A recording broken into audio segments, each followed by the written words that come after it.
I see a black man and one man, I think of strength, black empowerment we have within, building community development. Let's continue to build our own. Let's continue to stay strong. Motivation, no matter the hate, no stopping. You just go.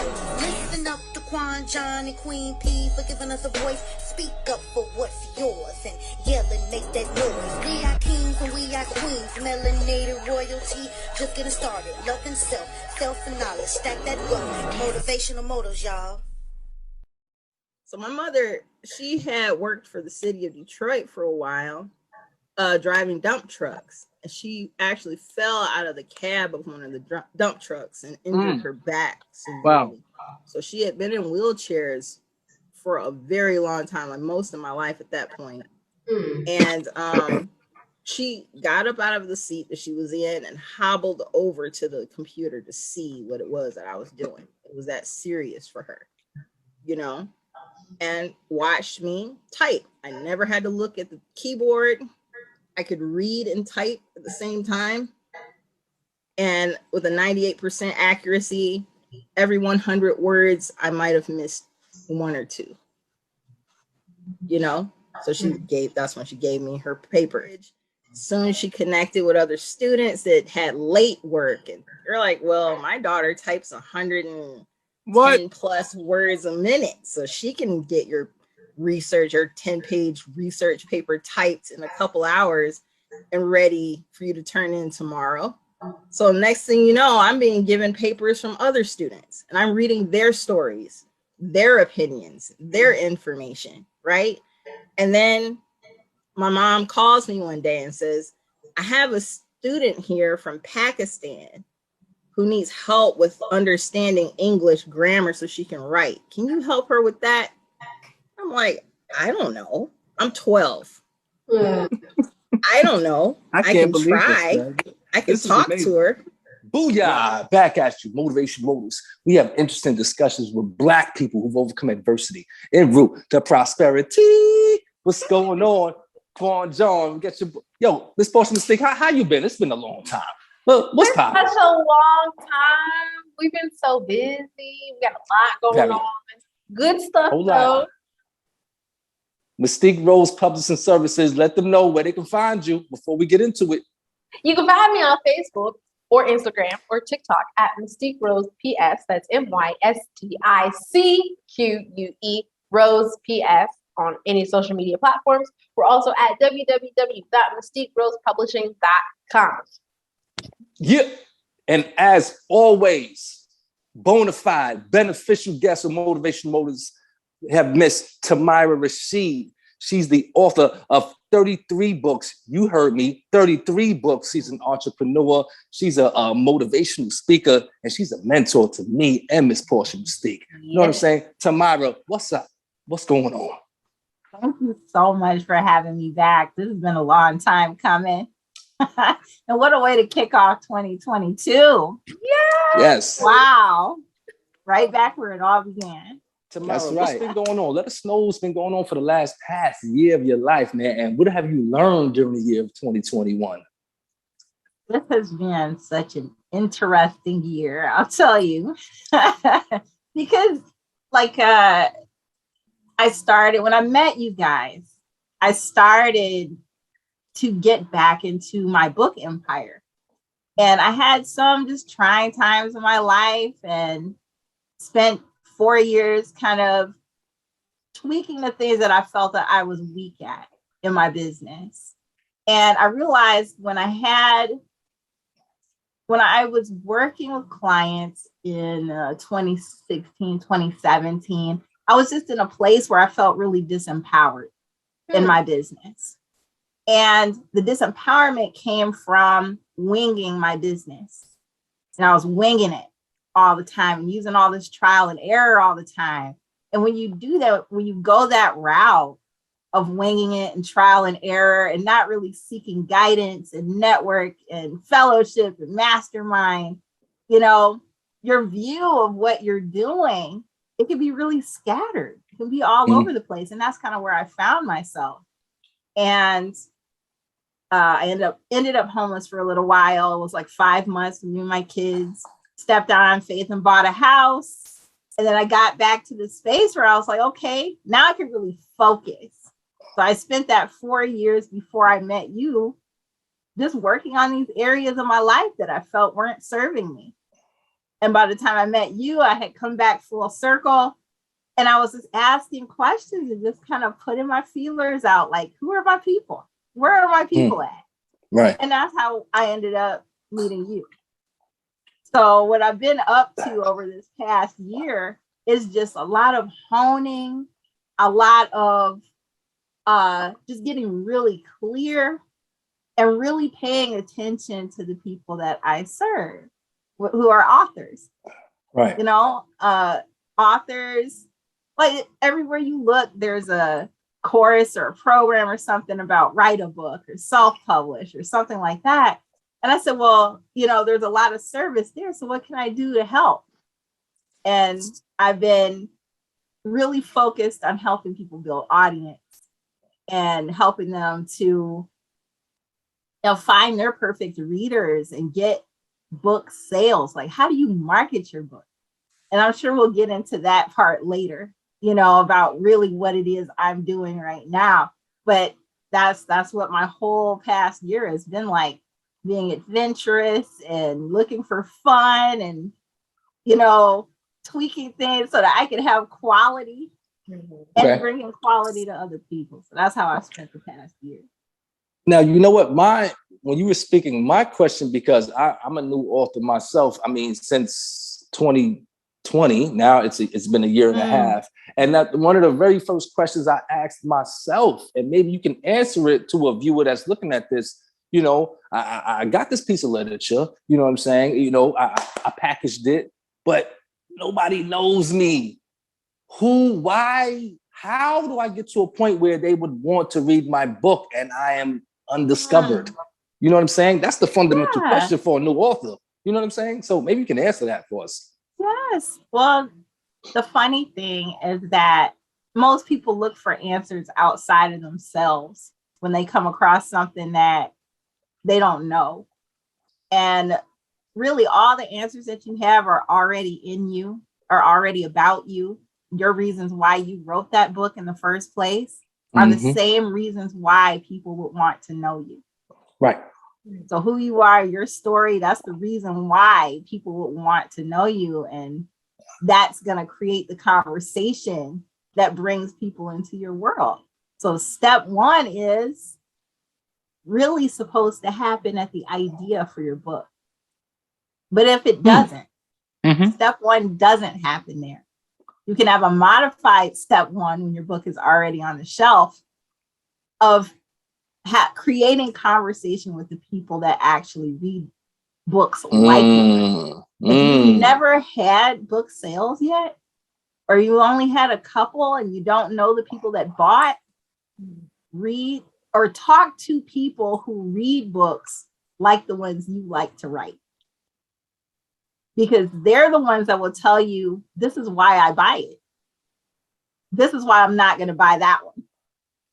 This is my biggest problem with books like those. Or this is what I like best about So they're helping you write like the book, so to speak, right? Mm-hmm.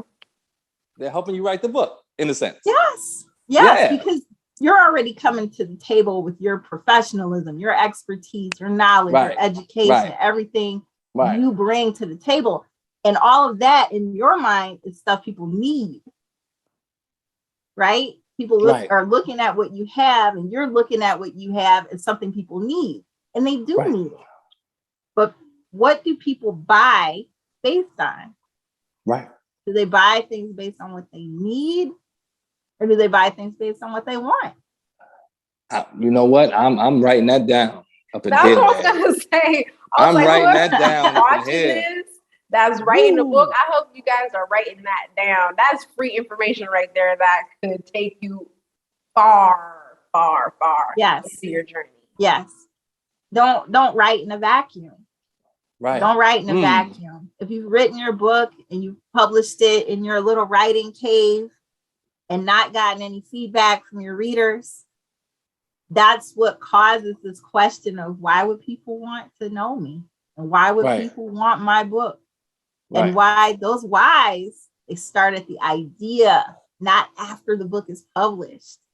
Very good point, man. But if you're there already, that's okay. Because now you have to reinform what you wrote with why people would want it. You know? So that's, that conversation right there. It will lay the map for everything else that you will do from that point forward. Your whole world that people are coming to, it'll lay the groundwork for it. Okay. Portia?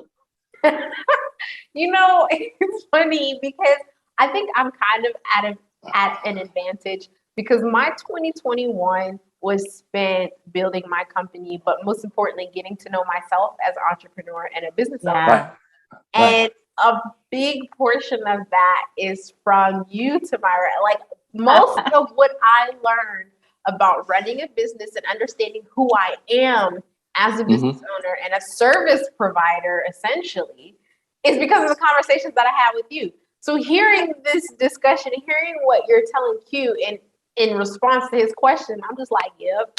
All you need is like 1 hour with Tamara and your whole life is gonna change. I'm just trying to tell you, your whole life is gonna change. And that one single conversation that we had, that first conversation was like an hour and a half. After that conversation, Q, I went and I followed the instructions that she gave me. I went through the same thing. I know, right? I took the advice that she gave me. And within, I would say, Tamara, how long was that? That was like maybe 2 weeks. Within that 2 weeks, I obtained like 3 clients within in that space, just from that conversation. Yes. So like hearing Tamara, hearing you answer that question is like, that's exactly why you are who you are. And that's exactly why you're my mentor. Because it's like listen to your teacher teach. I love it. That's right. That's right. That's right. Experiential. Like, you know, all I'm doing is filling in the gaps. Because you were already on the journey when we met. You know what I'm saying? It's not like you weren't doing any work or there weren't things. But what is it like, Portia, when you are going it alone, going it on your own and doing what you think you should do? Right? Like, what is that like? I felt like before I decided to reach out to you, I was like in a vortex. I was spending so much time on Google trying to figure out what I'm supposed to be doing, the pitfalls I'm supposed to avoid and all this. And I hadn't made any major mistakes, maybe just a few here or there before I met you. But that vortex of feeling like I am just spending so much time trying to obtain information, I'm not applying it because I feel like I don't have enough of it. Like when you Google something, you're only getting a very small fraction of what you actually need to know. So I was like in the middle of that, like you said, I was in a vacuum trying to figure out the right path to take, what to do, what not to do. And after the discussion, you filled in those missing pieces that Google couldn't give me. And I wasn't taking a business course or anything like that because there's no specific course on how to start a self-publishing services company. Like nobody's writing that course. I have to figure this out on my own. Right. So that's right. Yeah. You helped me change my mindset so that not that you were filling in those gaps for me, but you were giving me the right tools, the right resources, and helping me change my mind so that I can then look inside myself and fill those gaps myself. Yes, it's like the path, right, from where you're starting at, whether you're writing a book or whether you're starting a book publishing agency, whatever that is, your path, it has that end result that you're trying to get to. But how long or short that journey needs to be is all going to depend on how willing you are to invest in you. Right. And how easy it is for you to be aware of the challenges that you have in your own leadership getting to the place where you want to be.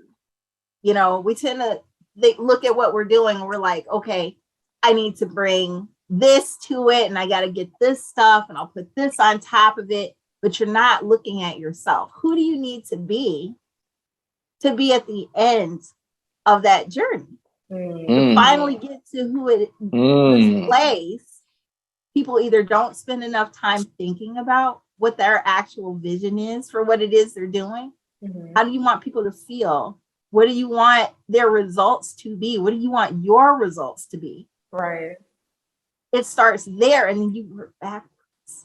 That's crazy. And so all I'm doing is just giving you a shorter version of the journey that you're going to travel so you can focus on the parts that are most important.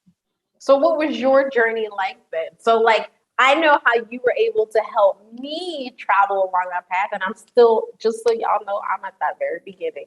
Okay, so I am nowhere near where my end is. So I don't think there ever is an end because we're always learning, we're always developing and evolving. Right. But That's right.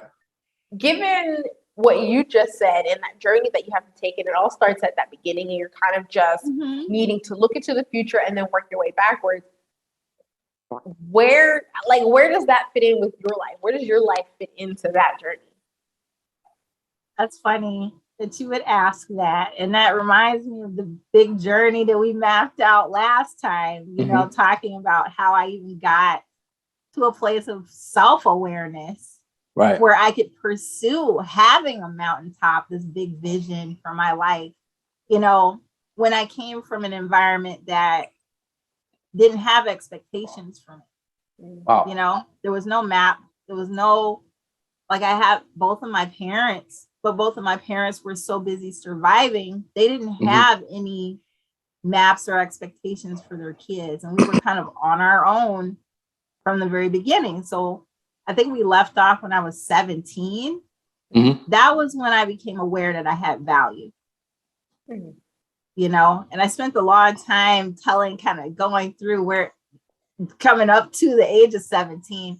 But the bottom line of that, and it doesn't really matter what your upbringing was like or what your challenges were like in it.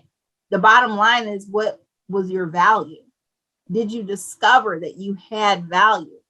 When I ran away from home at 17, there was something in me that said I was more valuable than what people were giving to me. Right. And I needed to shake up my life so that either I could pay better attention to that value that I had, or that others would be enrolled in the value that I had too. Right. Because people tend to think that, you know, you're going to stay whatever way you are. Like, you might have elders and people in your life where when you go talk to them, even though you're talking to them from this elevated place, they still see you as 6 years old. That's right. You know? Yeah. True. You know? True. Yeah, you know, and that's how people perceive us. But the way we're perceived, it doesn't change unless the words we speak are backed up by integrity. Right.